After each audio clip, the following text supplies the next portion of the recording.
കേന്ദ്ര സംസ്ഥാന സാമ്പത്തിക ബന്ധം പ്രധാനപ്പെട്ട വിഷയമായി നിൽക്കുന്നു. കേരളത്തിൻ്റെ ഏറ്റവും വലിയ ഘടനാപരമായ വെല്ലുവിളികളിൽ ഒന്നാണ് ഇത്. കേന്ദ്ര സർക്കാരിൽ നിന്ന് ലഭിക്കുന്ന സാമ്പത്തിക വിഹിതം കുറവാണ്.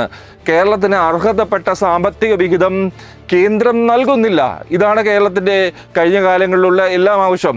അപ്പോൾ കേന്ദ്രം എന്താണ് പറയുന്നത്? കേരളത്തിന് പണം നൽകുന്നുണ്ട്, അല്ലെങ്കിൽ ഈ അനുവദിക്കുന്ന പണം കേരളം വേണ്ട വിധത്തിൽ ചെലവഴിക്കുന്നില്ല എന്നുള്ള തിരിച്ചുള്ള ആക്ഷേപം മറുപടിയാണ് കേന്ദ്രത്തിൻ്റെ ഭാഗത്തുനിന്ന് ലഭിക്കുന്നത്. അപ്പോൾ ഇതൊക്കെ പരിഹരിക്കപ്പെടേണ്ടതുണ്ട്. കേരളത്തിൻ്റെ പ്രധാന വാദങ്ങൾ ഇക്കാര്യത്തിൽ ശ്രദ്ധേയമായി നമുക്ക് കാണാം. കേന്ദ്രവിഹിതം അപര്യാപ്തം എന്ന് തന്നെ പറയുന്നു. ജനസംഖ്യ അടിസ്ഥാനത്തിലുള്ള ഫോർമുല തെക്കൻ സംസ്ഥാനങ്ങൾക്ക് തിരിച്ചടിയാകുന്ന സാഹചര്യമാണ് എന്നാണ് കേരളം പറയുന്നത്. വലിയ അടിസ്ഥാന സൗകര്യ പദ്ധതികൾക്ക് ആവശ്യമായ പിന്തുണ ലഭിക്കുന്നില്ല. അതേസമയം സംസ്ഥാന സർക്കാരിന് കൂച്ചുവിലങ്ങിടുന്ന ചില വ്യവസ്ഥകളും നമുക്ക് കാണാൻ കഴിയും കേന്ദ്ര സർക്കാരിൻ്റെ ഭാഗത്തുനിന്ന്. അതെന്താണെന്ന് നോക്കാം. വായ്പാ പരിധികൾ കേന്ദ്ര നിയന്ത്രണത്തിലാണ്.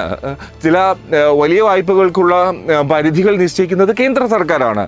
പിന്നെ കേന്ദ്ര അനുമതി ഇക്കാര്യത്തിൽ അനിവാര്യമാണ്. അതിനാൽ ഡൽഹിയുമായി ശക്തമായൊരു ചർച്ച കഴിവ് പുതിയ സർക്കാരിന് നിർണായകം ആകും. കാരണം കേന്ദ്ര സർക്കാരുമായി സംസ്ഥാന സർക്കാർ കൂടുതൽ സഹകരിച്ച് മുന്നോട്ട് പോയില്ലെങ്കിൽ കേരളത്തിന് ആവശ്യമായ വികസന പദ്ധതികൾക്കുള്ള പണസമാഹരണം അല്ലെങ്കിൽ പദ്ധതി നിർവഹണത്തിനൊക്കെ തടസ്സങ്ങൾ ഉണ്ടാകും എന്നുള്ളതാണ്. അപ്പോൾ എങ്ങനെയാണ് കേന്ദ്ര സർക്കാരും സംസ്ഥാന സർക്കാരും ഇക്കാര്യത്തിൽ മുന്നോട്ട് പോവുക എന്നത് വളരെ ശ്രദ്ധേയമായിരിക്കണം. മികച്ച ഒരു ബന്ധം, നല്ലൊരു ബന്ധം കേന്ദ്ര സർക്കാരുമായും തിരിച്ചും ഉണ്ടാവണം എന്നുള്ളതാണ്.